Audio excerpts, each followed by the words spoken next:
بسم الله الرحمن الرحيم. الحاقة ما الحاقة وما أدراك ما الحاقة كذبت ثمود وعاد بالقارعة فأما ثمود فأهلكوا بالطاغية وأما عاد فأهلكوا بريح صرصر عاتية سخرها عليهم 7 ليال وثمانية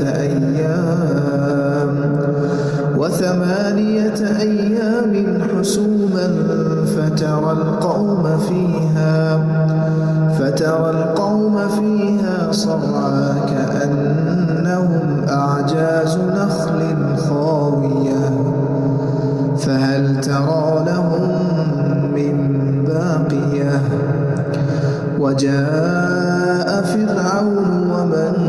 قبله والمؤتفكات بالخاطئة فعصوا رسول ربهم فأخذهم أخذة رابية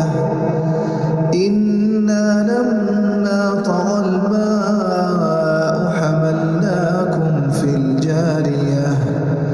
لنجعلها لكم تذكرة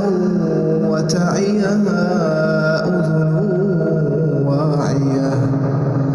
فإذا نفخ في الصور نفخة واحدة وحملت الأرض والجبال فدكتا دكة واحدة فيومئذ وقعت الواقعة وانشقت السماء فهي يومئذ واهية والملك على أرجائها ويحمل عرش ربك فوقهم يومئذ تعرضون لا تخفى منكم خافية فأما من أوتي كتابه بيمينه فيقول هاؤم اقرءوا كتابيه إني ظننت أني ملاق حسابيه فهو في عيشة راضية في جنة عالية قطوفها دانية كلوا واشربوا هنيئا بما أسلفتم في الأيام الخالية وأما من أوتي كتابه بشماله فيقول يا ليتني لم أوت كتابيه ولم أدر ما حسابيه يا ليتها كانت القاضية ما أغنى عني ماليه هلك عني سلطانيه خذوه فغلوه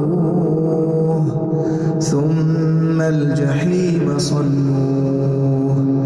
ثم في سلسلة ذرعها 70 ذراعا فاسلكوه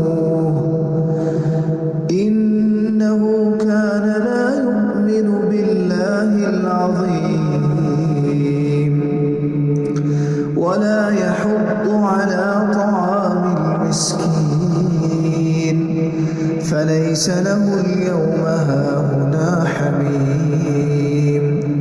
ولا طعام إلا من غسلين لا يأكله إلا الخاطئون فلا أقسم بما تبصرون وما لا تبصرون إنه لقول لقول رسول كريم وما هو بقول شاعر قليلا ما تؤمنون ولا بقول كاهن قليلا ما تذكرون تنزيل من رب العالمين ولو تقول علينا بعض الأقاويل لأخذنا منه باليمين ثم لقطعنا منه الوتين فما منكم من أحد عنه حاجزين وإنه لتذكرة للمتقين وإنا لنعلم أن منكم مكذبين وإنه لحسرة على الكافرين وإنه لحق اليقين